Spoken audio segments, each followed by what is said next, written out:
Hi everyone, Azza, Farahida, Ziwin and Sharain from Group C under supervision of Prof Asma will be explaining about acute otitis media.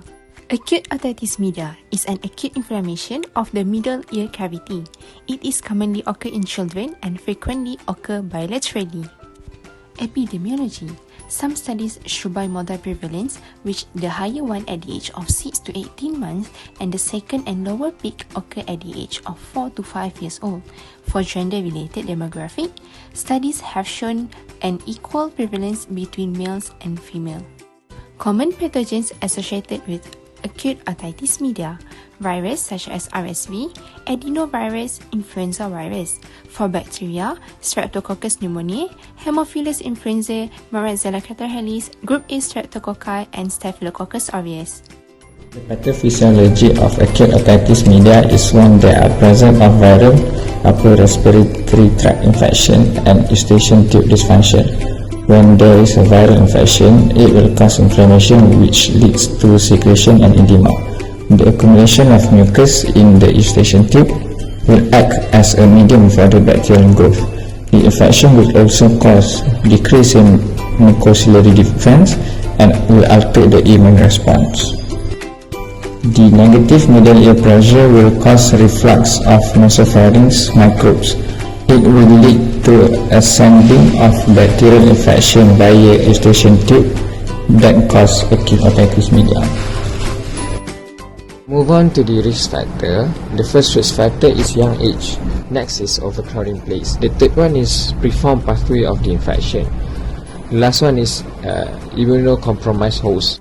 For the signs and symptoms, it includes fever, loss of hearing, otalgia, irritability which occurs in neonates, and also otorrhea. Next, move on to examination. Firstly, we would like to do otoscopic examination. From this video, we can see that the tympanic membrane is erythematous and there is bulging of the tympanic membrane. Next, we will also do tuning fork test, as patients with acute otitis media may show conductive hearing loss. Rinne's test will be negative, while Weber's test will show the sound localizes to the affected ear. Audiometry shows conductive hearing loss of 20 to 40 decibel. Sometimes it is associated with sensory neural hearing loss due to fluid pressing on the round middle membrane, which occurs in otitis media with effusion. We can categorize the complication into three, which are intracranial, temporal, and extratemporal.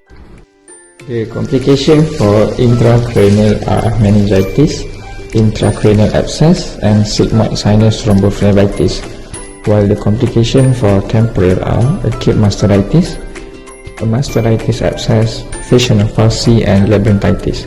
And lastly, the complications for extratemporal are subperiosteal and parapharyngeal abscess. Treatment for acute otitis media consists of antibacterial therapies such as ampicillin and amoxicillin. Other than that, analgesic and antipyretic are given to relieve pain and bring down temperature. Antihistamine, on the other hand, is given in cases of allergy.